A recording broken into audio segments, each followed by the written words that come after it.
Здравейте, кинофенове! Днес по случай мача на Кобрат Полев с Ники сме решили да ви представим една класация, която и без това се кани да направим от много време.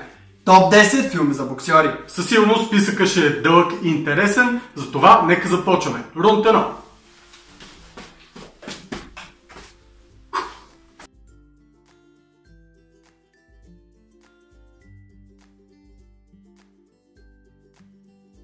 Откриваме класацията качествени боксови филми с Боксьорката. Филма е актьорският дебют на една от най-разпознаваемите мъжкарани в Холивуд, а именно Мишел Родригес. Лентата се харесва на публиката с суровата и реалистична визия и бързо ни показва, че момичетата могат да са точно толкова силни, колкото и момчетите.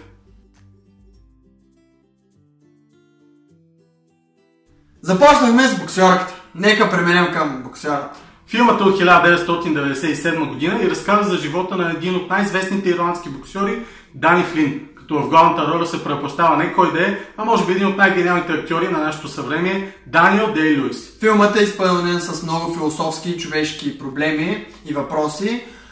Боксьорът ни дава една нова светлина към човешкия дух и способността на човек да се променя.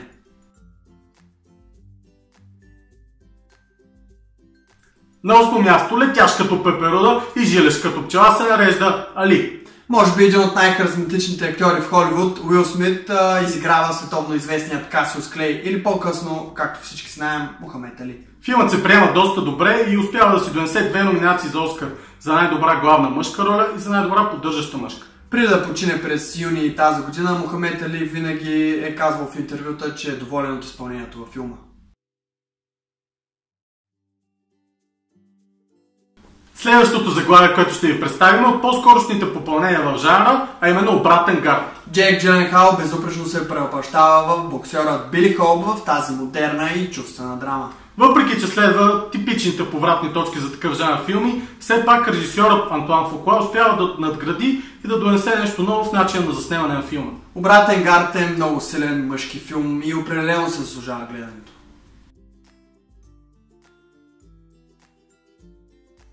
Под номер 6 се нарежда Крид. Миналата година явно наистина е била от силните за боксовите филми, защото Крид успя да събере много погледи върху себе си. Дали заради страхотната режисура и сценарий, или заради страхотните изпълнения на Майкъл Би Джордан и Слай, не можем да кажем, но филма наистина се заслужава. Макар че не успя да вземе Оскар за най-добра поддържаща мъжка роля, Силвестър Стоун ни показа, че у него все още има какво да се покаже.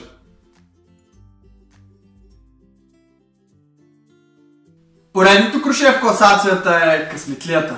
Този филм на режисьора Рон Хауърд ни разказа за боксьорът Джеймс Брадук, който е шампион по бокс през 30-те години на 20 век и трудностите, през които той преминава по време на голямата депресия в САЩ. В главните роли наблюдаваме Ръсел Кроу и Рене Зелвегер, което само по себе си е индикатор за страхотно изпълнение. Освен за спорта, това е филм и за семейството и любовта.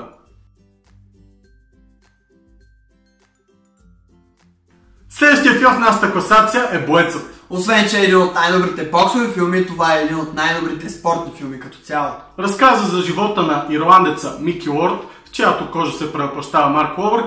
Филмът е максимално автентичен към ранните събития, случили се в живота на боксьора. Във филма още блестят Еми Адамс и Кристиан Бейл, който печели златната статуетка за представянето си.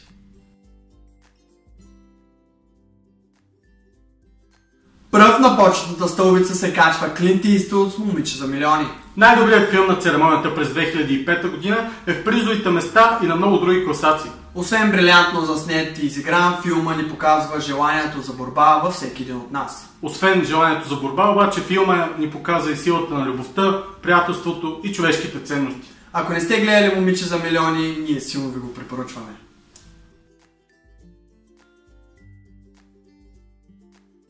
Среброто в нашата класация отива за класиката от 1980-та Разяреният бик. Веднага след Клинт Иствуд се нарежда и Мартин Скорсезе с един от най-емблематичните филми за всички времена. Робърт Де Ниро се превъплъщава в ролята на Джейк Ламота в тази драма за силата на егото и човешките демони. Филма е от златната ера на партньорството между Скорсезе и Де Ниро. Доказателство за това са и двата златни Оскара.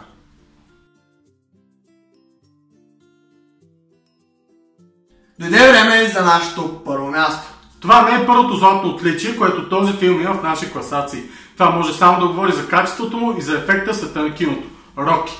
Може би най-култовият филм за боксери, който напълно променя жанра с изключителния си сценарий и невероятното изпълнение на Силвестър Сталон. Се признат и утвърден, каквото и да кажем за този филм ще бъде малко вдъхновяващ и емоционален, той успява да докосне всеки един от нас. Изключителен маркер в света на киното, филма издържа всички рундове в нашата класация и изпечели с нокаут.